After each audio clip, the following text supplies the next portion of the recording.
All right, welcome back to the Relationship Perspective. This Hey, is y'all. part 2. I'm your host, Ice. Netta Renee. And part 1, we talked about the Chris Rock thing, men only being loved because of what they could provide. When you get older, one thing I learned, only women, children, and dogs are loved unconditionally. Women, children, and dogs are loved unconditionally. A man is only loved under the condition that he provides something. Correct.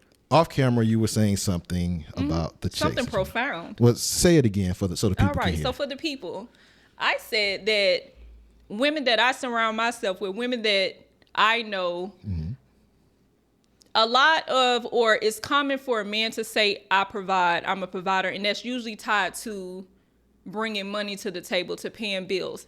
While that's commendable, that's understandable, as a woman, you know, that you always say we soft and all this different stuff. Part of that is providing emotional stability, understanding that you do need to communicate to us, understanding that that is necessary for the relationship to work. Because even if you have a household and you both bringing something to the table and you're the provider, and I'm going to salute a man every single time he handles his business, it's also important that you pay attention to the emotional needs of a woman. The woman needs to pay attention to the man's as well, but that's a big part that a lot of men miss. And so when women ask for that communication or say, hey, I'm feeling this way about this, or this is how I'm feeling, or I have this concern about this, well, I pay the bills and I do this, this, and this. It's more than that. Okay. All right. So Because at that point, it's a transaction. Like, do we want a relationship or a transaction, Ice? with the relationship, we all want a relationship, right? Right. In the perspective of, and I say this for all real men. Let me put that. Let me make sure I say this. Real men. We understand that women are emotional creatures.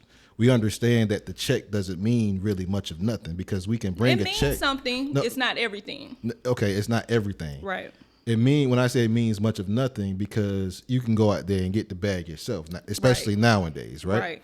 But from this perspective, right, in the times that you need to be held, in the time that women needs to be heard, real men will sit there, hold you, listen to you, ask you how your day was, allow you to do all those things that you need to get off your chest.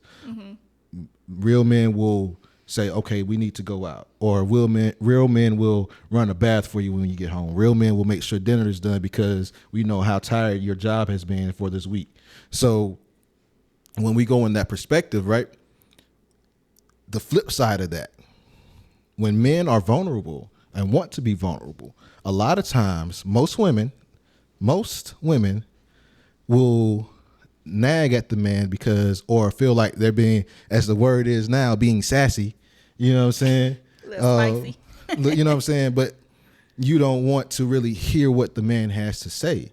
So when the man is saying, yo, I need, or I feel like this, it's like, well, it's not some women, I say that again, some. And give them grace, y'all. You know what I'm saying? Some women are not able to handle the real man's truth. So when a real man say, hey, I need this, or I'm feeling like this, a lot of times we get pushback.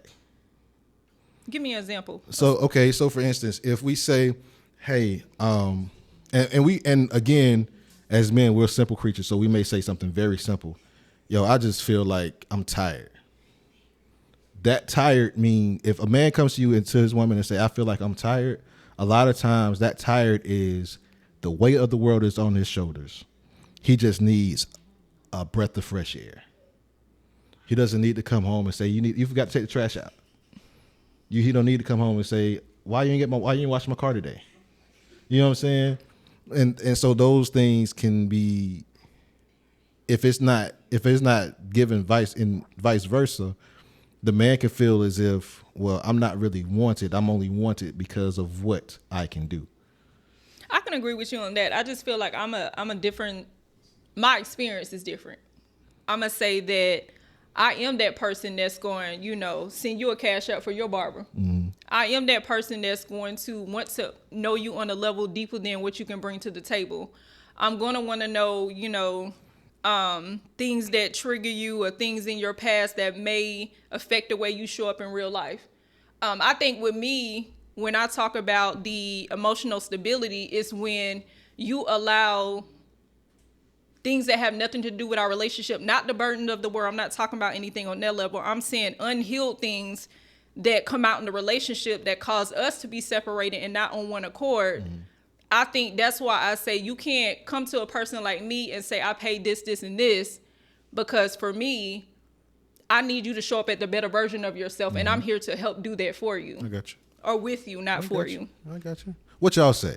Let us know what y'all say. Let us Chime know in, how y'all, you feel. in the comments. Let's talk. Because we can get deeper, but we'll let y'all go. We'll let y'all get deep.